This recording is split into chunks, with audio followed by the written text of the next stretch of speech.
Les tiny houses, l'héritage méconnu des anciens esclaves. On te vend ça comme une révolution moderne, alors que les tiny houses, minimalisme, liberté, mobilité, écologie, des maisons qu'on peut déplacer, installer n'importe où, vivre avec moins et vivre avec mieux, un symbole de modernité, un style de vie tendance, un rêve pour beaucoup. Mais si je te disais que cette tendance mondiale vient en réalité d'un héritage né dans la souffrance, que ce modèle présenté aujourd'hui comme un luxe alternatif a été inventé par des gens qui n'avaient pas le choix, par nos ancêtres juste après l'abolition, par les anciens esclaves qui, du jour au lendemain, se sont retrouvés libres, mais sans rien, ni terre, ni titre, ni argent, ni reconnaissance juridique. Comment vivre quand on est libre, mais qu'on ne possède pas un seul mètre carré de terre pour poser sa maison? C'est cette question. Tu vas voir, elle a façonné une architecture invisible que le monde redécouvre aujourd'hui sans en connaître la véritable origine. Et reste bien jusqu'à la fin, car tu vas comprendre ce que cet héritage signifie pour toi aujourd'hui et en quoi il éclaire les choix immobiliers modernes aux Antilles. Ce n'est pas seulement une leçon d'histoire, c'est une clé stratégique pour comprendre le marché actuel. Avant de continuer, écris-moi juste « Je veux la vérité » pour me montrer que tu es prêt à aller plus loin. Après 1848, les anciens esclaves reçoivent la liberté, mais pas de terre. Ils doivent rester proches des plantations pour travailler. Ils ne peuvent pas acheter, ils ne peuvent pas s'installer légalement ailleurs. Alors, ils inventent un modèle génial, un modèle qu'on appellerait aujourd'hui tiny house. Des petites maisons mobiles, démontables, transformables, une architecture de vie, oui, mais surtout une architecture de liberté. Et tu vas voir comment ce modèle a influencé toute l'organisation sociale post-esclavagiste et pourquoi il revient en force aujourd'hui. Maintenant qu'on a posé les bases, on va entrer dans la partie la plus profonde, l'origine réelle des tiny house dans les Antilles. Dans cette partie 1, on va comprendre l'origine cachée quand la tiny house était une question de survie. Pour comprendre comment les tiny house modernes trouvent leurs racines dans la période post-abolition, il faut imaginer la réalité des anciens esclaves. Juste après 1848, on nous raconte souvent l'abolition comme un moment de libération totale. Mais la vérité est beaucoup plus brutale. Les anciens esclaves deviennent libres, oui, mais sans terre, sans titre de propriété, sans droit de s'installer où ils veulent, sans argent pour acheter un terrain, sans protection juridique. Il faut juste imaginer ce que cela signifie. Tu es libre, mais tu n'as nulle part où vivre. Tu es libre, mais la terre appartient toujours au maître d'hier. Tu es libre, mais chaque mètre carré que tu occupes peut être retiré. Alors les anciens esclaves inventent une solution simple, ingénieuse, visionnaire même, une maison qui ne dépend de personne. Une maison qu'on peut démonter, une maison qu'on peut emporter, une maison qu'on peut reconstruire ailleurs si le propriétaire du terrain décide de t'expulser. Cette maison légère, modulaire, mobile, ce sont les ancêtres directs des tiny house. Tu vois, aujourd'hui, on parle de mobilité, de minimalisme, de vivre libre. Eux, ils parlaient simplement de survivre, ne plus être attachés aux plantations, ne pas retomber dans la dépendance totale. Les tiny house d'aujourd'hui sont un choix. Les tiny house d'hier étaient une stratégie de résistance. Alors, souviens-toi de la question. Comment vivre quand on est libre, mais qu'on ne possède rien? La réponse, en construisant des maisons que personne ne peut t'enlever. Pas parce que la loi te protège, mais parce que tu peux partir avec avant qu'on te chasse. Une architecture de liberté, les premières habitations post-esclavagistes étaient en bois léger, montées rapidement, fixées avec des assemblages simples, posées sur des blocs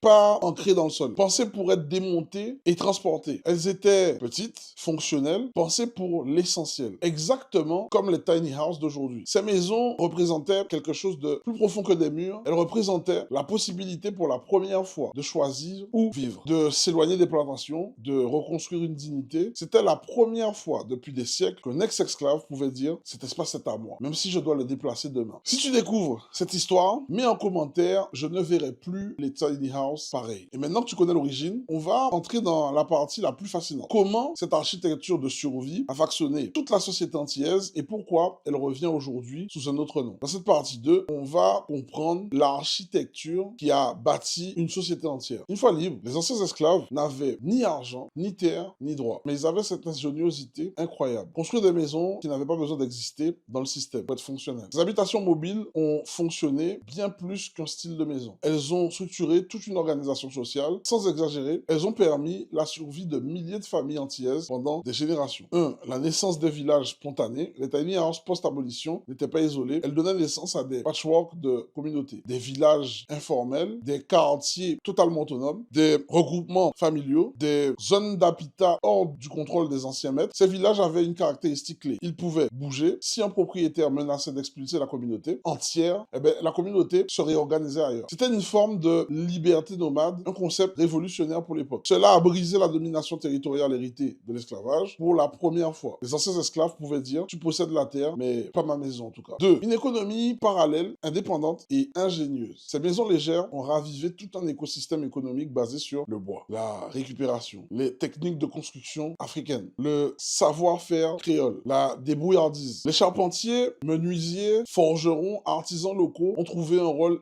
essentiel dans cette nouvelle société. L'économie n'était pas encore dépendante des grandes entreprises, des permis, du béton ou des banques. C'était une économie flexible, organique, adaptée au climat, adaptée aux faibles revenus et adaptée à la liberté nouvellement trouvée. Autrement dit, une économie où le peuple gardait le pouvoir. 3. Un symbole de dignité retrouvé. La tiny house d'aujourd'hui est un style de vie. Mais celle d'hier, c'était un acte politique. C'était une déclaration de liberté. C'était une façon de dire « ma vie ne dépend plus de maître ». Cette mobilité volontaire, ce minimalisme forcé, ce pragmatisme créatif, tout cela a façonné la culture antillaise moderne, l'esprit de débrouillardise. La solidarité, la capacité à reconstruire vite, l'adaptation permanente, la résilience. Les tiny house ne sont pas juste un héritage architectural, elles sont un héritage psychologique. Si cette révélation te touche, écris dans les commentaires, on a transformé de la survie en culture. Mais l'histoire ne s'arrête pas là. Et la partie qui arrive est peut-être la plus ironique de toutes. Parce que ce qui était autrefois le signe d'un manque absolu de droits est aujourd'hui devenu un produit de luxe vendu à prix d'or, célébré partout dans le monde. Dans cette partie 3, on va voir de la survie à la tendance. Quand le monde redécouvre ce que nos ancêtres ont inventé. Aujourd'hui, les tiny house sont partout. On les voit dans des magazines, on les voit dans des vidéos YouTube, dans les émissions télé d'architecture. On en parle comme d'un mode de vie moderne, écologique, libérateur, presque luxueux. Les influenceurs y voient de la liberté, du minimalisme, une alternative à la crise immobilière, une philosophie de vie, mais ce que personne ne dit et ce que très peu savent, c'est que ce modèle n'a rien de nouveau. Rien. Le monde célèbre aujourd'hui une invention née dans la marginalisation, une architecture conçue par des anciens esclaves qui n'avaient pas le droit de posséder un terrain, une stratégie de survie réinventée comme un style de vie tendance. L'ironie de l'histoire est cruelle. Ce qui autrefois symbolisait l'absence de droit, l'absence de propriété, la précarité, l'exclusion, est aujourd'hui vendu comme liberté, inspiration, innovation, voire même de la modernité. Le monde a mis 150 ans à comprendre ce que nos ancêtres avaient déjà inventé par nécessité. Pourquoi ce retour au tiny house arrive-t-il maintenant? Alors, il y a 3 raisons majeures. 1. La flambée des prix immobiliers. Les jeunes ne peuvent plus acheter. Les familles cherchent des alternatives abordables, exactement comme après 1848. 2. La quête de liberté et de mobilité. Les gens fuient les contraintes, les dettes, les grandes villes, exactement comme les anciens esclaves fuyaient les plantations. 3. Le besoin de logements adaptables et rapides à construire. Catastrophes naturelles, crise économique, flexibilité professionnelle. Le monde revient à une architecture simple, légère, efficace, comme celle inventée dans les Antilles après l'abolition de l'esclavage. La tiny house moderne n'est donc pas seulement une tendance. C'est la réapparition mondiale d'un modèle né dans les champs de Cannes, dans la débrouillardise, dans le courage. La vraie question maintenant, c'est qu'est-ce que ça veut dire pour nous? Ce retour mondial à la tiny house signifie que nos ancêtres n'étaient pas en retard, ils étaient en avance même sur leur temps. Et mieux encore, leur manière de construire, adaptée au climat tropical, était économique et ingénieuse. Et d'ailleurs, c'est ce qui correspond exactement aux besoins encore aujourd'hui. C'est-à-dire réduire les coûts, vivre plus intelligemment, éviter les dettes, retrouver une autonomie, s'adapter aux crises climatiques. L'histoire, elle revient pas par hasard. Elle revient quand le monde a besoin de ces solutions oubliées. Si tu comprends maintenant cette résonance entre passé et présent, écris en commentaire, on doit réapprendre de nos ancêtres. Dans cette conclusion, je vais te montrer ce que tout cela signifie concrètement pour toi, pour les Antilles et pour l'avenir de l'immobilier ici. Et tu vas comprendre pourquoi cette histoire peut t'aider à bâtir ta liberté aujourd'hui. La leçon oubliée qui peut changer l'avenir immobilier des Antilles. Alors maintenant que tu connais la vérité, pose-toi cette question. Pourquoi le monde revient à un modèle que nos ancêtres ont inventé, alors que nous, aux Antilles, nous l'avons abandonné? C'est ici que la révélation devient vraiment importante. Les tiny houses d'aujourd'hui, celles que l'on voit partout, répondent à 3 besoins essentiels. Réduire les coûts, retrouver de l'autonomie. Et enfin, créer un logement intelligent, adaptable, climatique. Et ces besoins sont exactement les défis des Antilles en 2026. Aujourd'hui, les terrains sont chers. Construire coûte une fortune. Les banques compliquent tout. Les maisons en béton suffoquent sous la chaleur, le coût de la vie explose, les jeunes n'arrivent plus à devenir propriétaires, pendant que nous courons derrière des modèles coûteux importés, le monde entier revient à ce que nos ancêtres avaient intuitivement compris. Une maison doit être flexible, une maison doit être économique, une maison doit s'adapter à son propriétaire, pas l'inverse. Une maison doit permettre la liberté, pas l'endettement. Ce n'est pas un hasard si la tiny house revient dans tous les pays touchés par les crises immobilières. L'histoire nous montre la voie. Moins de dépendance, plus de créativité, plus de contrôle, une architecture pensée pour la survie et la dignité. Et c'est là que réside la leçon la plus puissante de cette vidéo. Ce qu'on appelait habitation de pauvres était en réalité une solution d'avenir. Nos ancêtres n'étaient pas limités, ils étaient visionnaires. Ils avaient